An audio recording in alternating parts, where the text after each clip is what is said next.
여러분 안녕하세요. 식품 영양학을 같이 공부하게 된 본인은 충성대학교 김강호 교수입니다. 우리가 먼저 식품 영양학을 왜 배워야 하는가를 두고 생각해보는 시간을 먼저 갖도록 하겠습니다. 네 가지로 정리를 해보았는데요. 첫 번째는 급속한 선진화의 고령사회에 접어든 우리나라 때문입니다. 우리나라의 급속한 선진화는 식생활 패턴에 많은 변화를 가져왔고 고령화 사회로 접어들고 있습니다.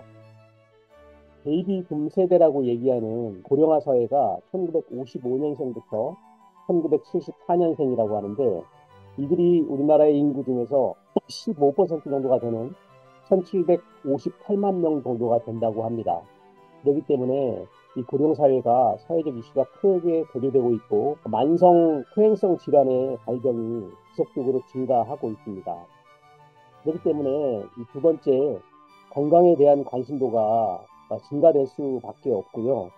우리나라의 질병 이완 양상도 다르게 변화하고 있습니다. 한편 정보 범람으로 인한 올바른 영양 교육이 꼭 필요하다고 생각하는데요. 이 식생활의 건강에 대한 일반적인 관심이 지속적으로 증가함에 따라서 각종 매스컴과 인터넷을 통해서 정보가 범람하고 있지만 올바르지 않는 정보의 확산도 크게 우려할 만한 상황이라고 생각합니다. 그렇기 때문에 우리가 정확한 이에 따른 올바른 영양 교육이 더욱 절실하게 대두되고 있는 상황에서 개인과 국민 건강을 위한 정확한 식생활 지침을 제시하는 영양학의 중요성도 증가되고 있다는 것입니다. 마지막으로 손님의 목숨을 담보로 독이 되게 할 수도 있고 약이 되게 할 수 있는 음식을 만드는 제과사 및 조리사 전공자들과 배웠다고 이야기하는 문화인들이 알아야 할 영양학이라고 하는 과학적 진리는 꼭 필요한 학업이라고 생각을 하는데요. 영양학 전공자들의 커뮤니케이션 기술을 습득해서 이 효율적으로 정확한 영양 정보를 전달하고 상담하는 제과사 및 조리사 전공자들이 영양학에서 기본적으로 알아야 할 과학적 진리를 우리가 간결하게 알아볼 필요가 있다. 이런 이야기입니다. 그래서 우리가 왜 식품 영양학을 배워야 하는지의 당위성에 대해서 간단하게 알아봤습니다. 다음으로는 목차를 좀 알아보면요.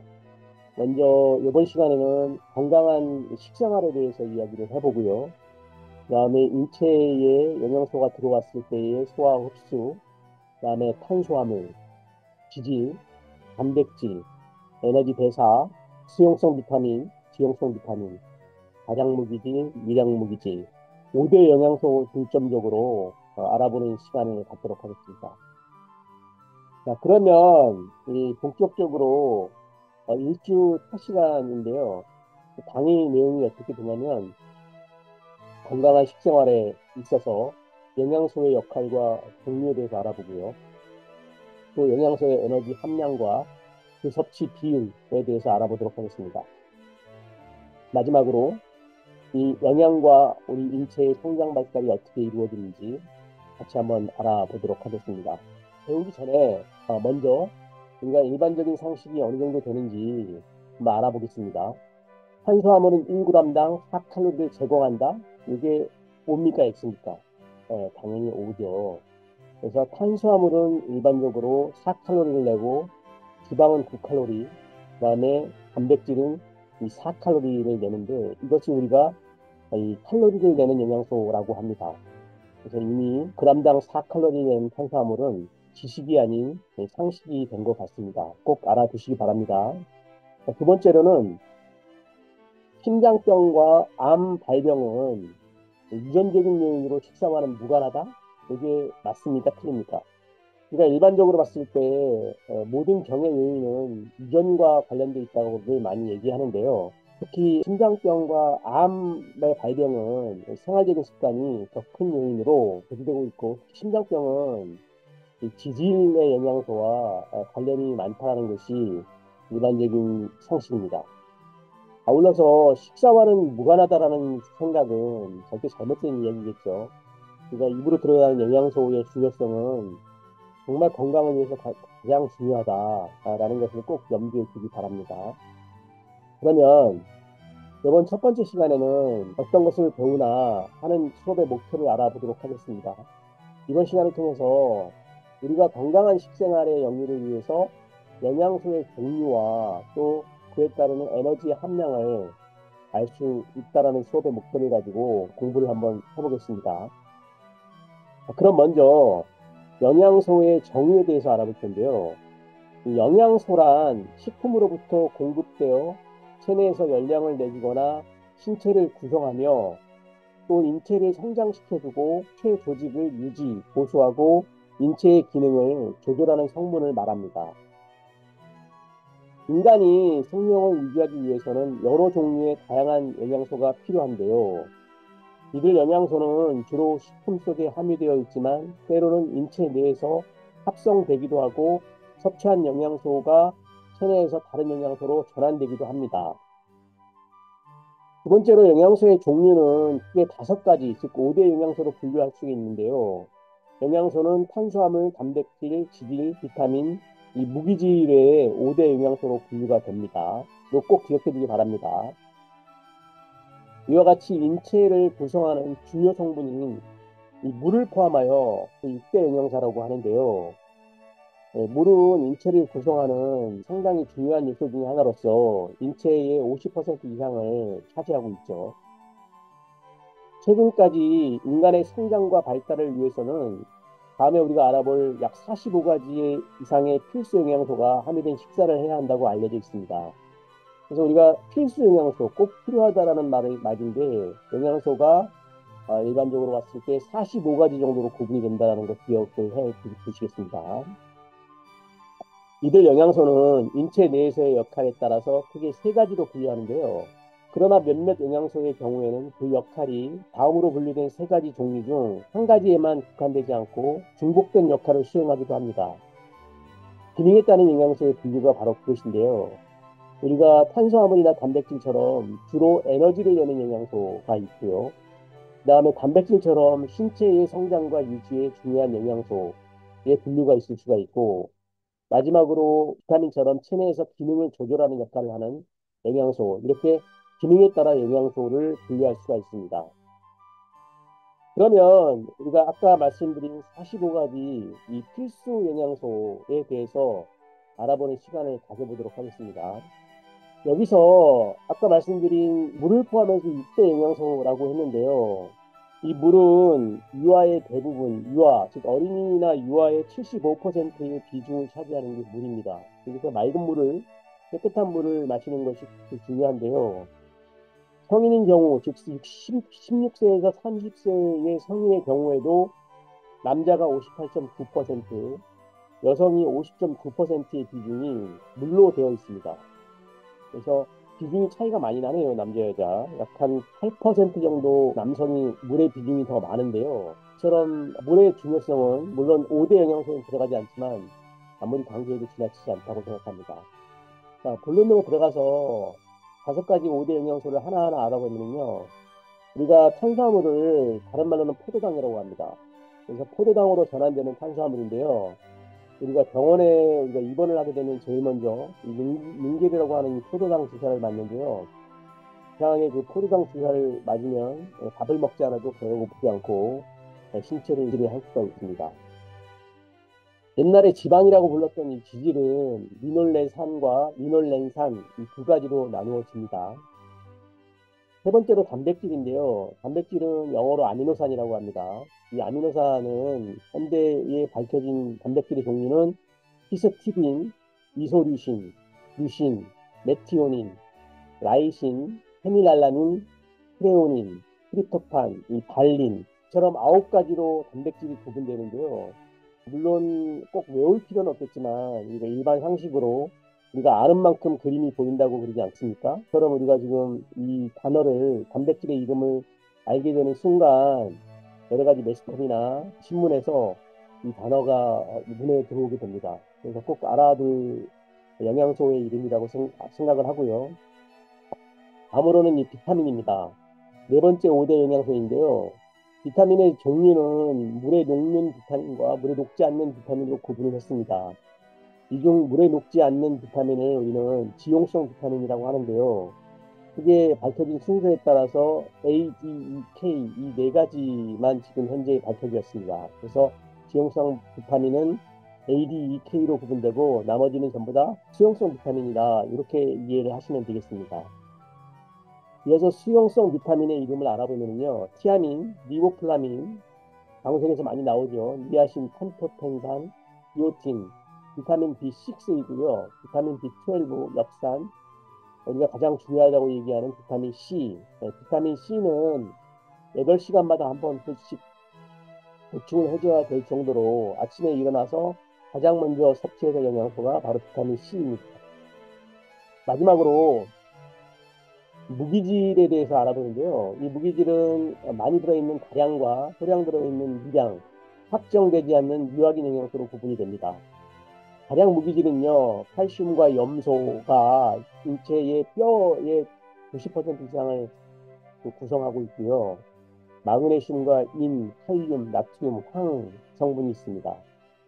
소량 들어있는 미량 무기질은 요오드나 철, 아연, 크롬, 구리도 몸에 있습니다. 불소나 망간, 몰리브덴, 셀레늄, 코발트 이런 것들을 우리가 미량 무기질이라고 할 수 있습니다. 아울러서 확정되지 않은 미확정 영양소는 무기질의 한 종류인데요. 비소나 봉소, 카드뮴, 리튬, 니켈, 실리콘, 주석 등이 있습니다. 이처럼 인체를 구성하는 필수 영양소의 종류 45가지에 대해서 알아봤는데요. 말 그대로 필수 꼭 필요한 영양소이기 때문에 여러분들이 이 구성 성분의 이름을 알아두고 골고루 매일 섭취를 해야 한다는 것을 알아두시기 바랍니다. 그러면 두 번째 주제로 넘어가서요. 영양소의 에너지 함량과 섭취 비율에 대해서 알아보도록 하겠습니다. 식품에서 얻어지는 에너지는 일반적으로 킬로칼로리라고 표시하는데요. 우리가 칼로리라고 일반적으로 많이 얘기하죠. 이에 따른 소화율을 감안할 때 식품 내의 탄수화물은 약 4칼로리, 그다음에 단백질은 4칼로리 마찬가지죠. 이 두 가지 똑같은 4칼로리를 내지만 탄수화물은 비교적 가격이 싸고 단백질은 가격이 비싸다는 특성이 있습니다. 고기가 비싸죠, 그죠? 지질은 9칼로리의 에너지로 전환되며 우리가 자주 섭취하는 이 알코올은 체내에서 7칼로리의 에너지를 제공합니다. 그래서 우리가 간과해서는 안 될 내용 중에 하나가 이 알코올의 칼로리 성분인데요. 소주 한 잔이 공깃밥 한 개의 칼로리와 맞먹을 정도로 많은 칼로리를 내고 있다는 걸 염두에 두시고 알코올을 조심해야 되겠습니다. 식품에 얻어지는 에너지는 탄수화물, 단백질, 지질, 이 알코올 외에는 비타민과 무기질은 칼로리가 되지 않는데요. 우리가 킬로칼로리를 계산하는 방법이 수학이 아니라 산수로 간단하게 할 수 있는데요. 예를 들어서 단백질이 65g, 탄수화물이 300g, 지질이 50g이 함유된 식사를 우리가 만약에 했다면 이를 총 에너지 섭취량은 65 곱하기 4는 260, 300 곱하기 4는 1200, 500 곱하기 9는 450으로 이것을 세 가지를 다 더하면 총 1910칼로리를 섭취한 것이 됩니다.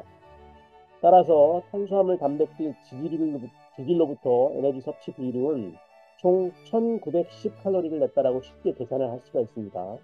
그래서 우리 몸으로 들어가는 영양소의 비중이 어느 정도인지 정확히는 알 수 없지만 대충 우리가 알고 있어야 되는 상황이라고 봅니다.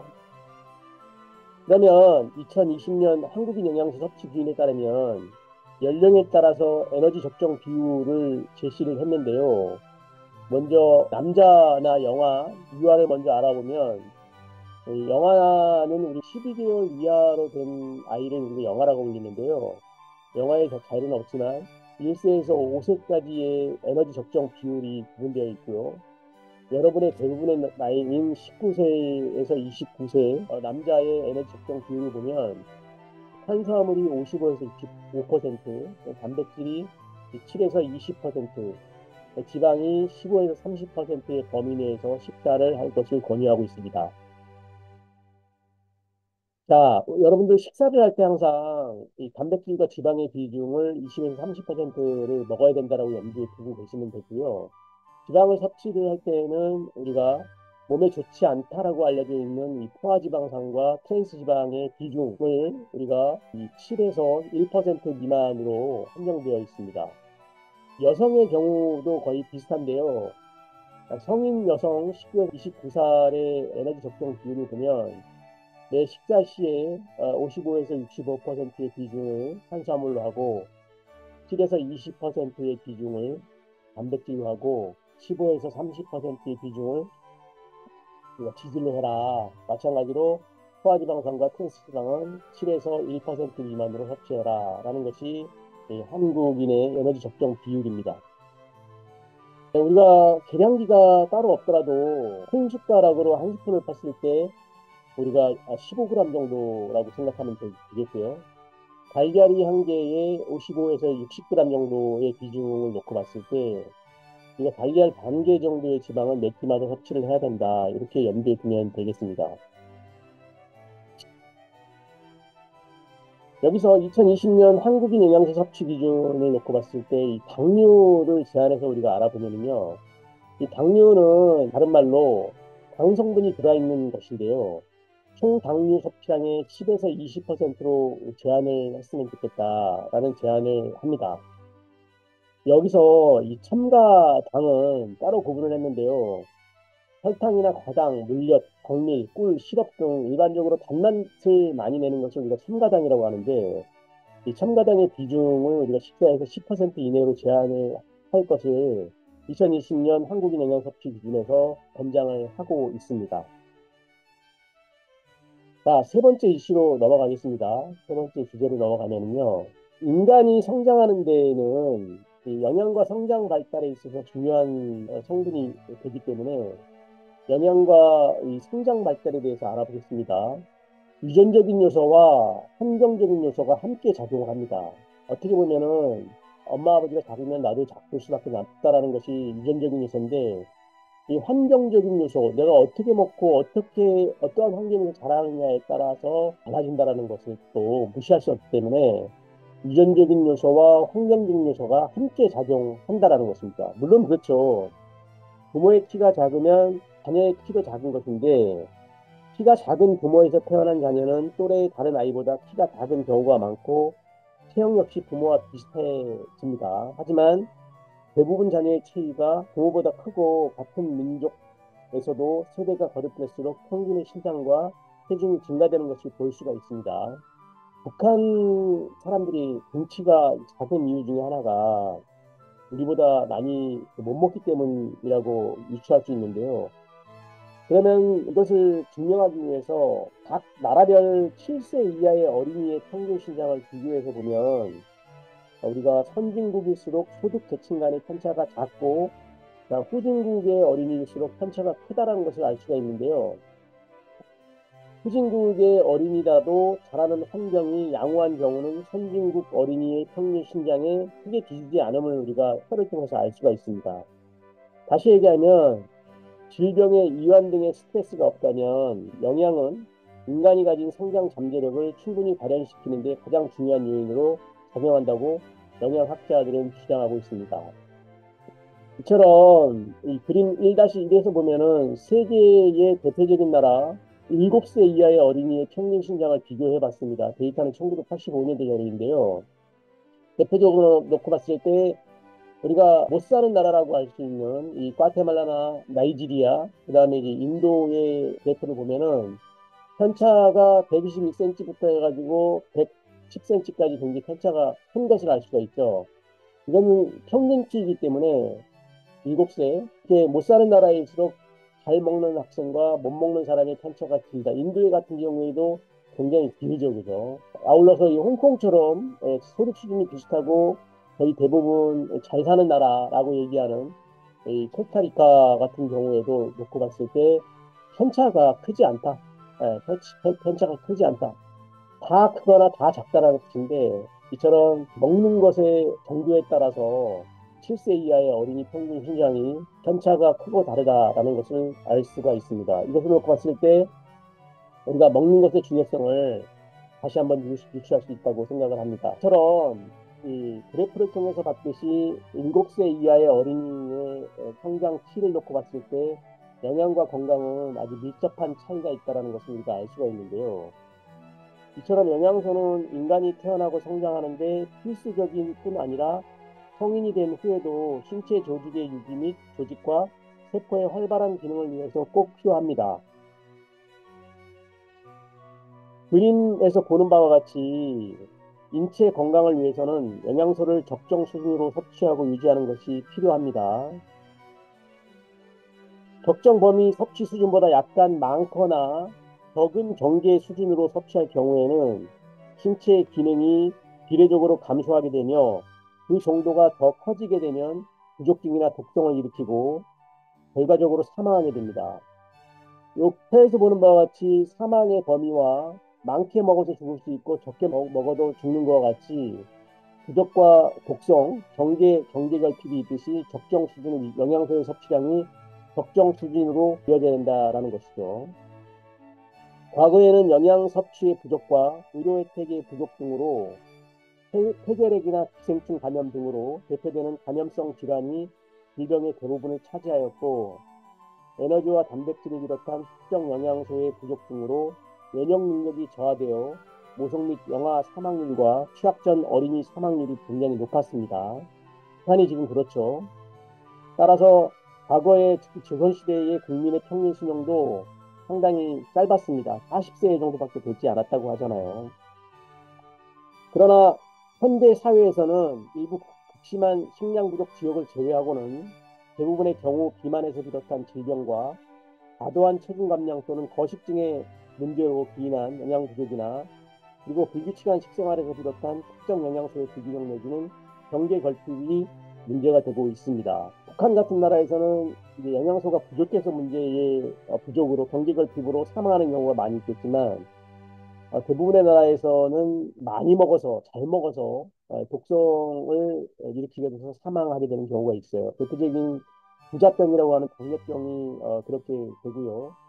다이어트를 위해서 음식을 급격하게 줄이는 거식증을 통해서 문제가 되는 경우가 많이 있습니다. 이처럼 선진국에서는 만성 퇴행성 질환이 만연되고 있고 사망 원인도 순환기계 질병이라든지 악성 신생물 등이 수익권을 차지하고 있습니다. 따라서 인간의 건강한 삶을 위해서는 영양의 역할이 과거와는 다른 의미로 더욱 중요시되고 있습니다. 영양과 건강과의 관계는 아주 밀접한 관계라고 얘기할 수 있는데요. 영양 상태와 분명히 관련이 있는 건강 문제는 대표적인 것이 비만입니다. 철결핍성 빈혈이라든지 영양 부족, 성장 지체, 충치 등을 일으키는 문제라고 할 수 있고요. 영양 문제가 여러 요인 중에 한 가지로 작용되는 것은 저체중화 출산이라든지 선천적 대사장애, 대사성 질환, 고혈압 및 몇 종류의 암, 골다공증이라든지 뇌졸중 등이 이에 해당됩니다. 이처럼 적절한 식사요법을 통해서 건강 상태를 호전시키거나 조절할 수 있는 경우는 우리가 평생병이라고 하는 에이즈나 당뇨병, 위장관 질환, 심장병 등은 식사요법을 통해서 개선될 수 있습니다. 그래서 건강에 영향을 미치는 위험요인 중에는 생활양식이 약 5%의 비중을 차지한다고 하는데요. 그처럼 유전적인 요인보다 생활양식이 더 중요하다. 절반 이상이다. 그중 가장 중요한 부분은 뭐니 해도 식생활입니다. 자, 마지막으로 건강에 영향을 미치는 위험요인을 우리가 그래프로 봤는데요. 50% 절반이 생활양식에 있다는 것입니다.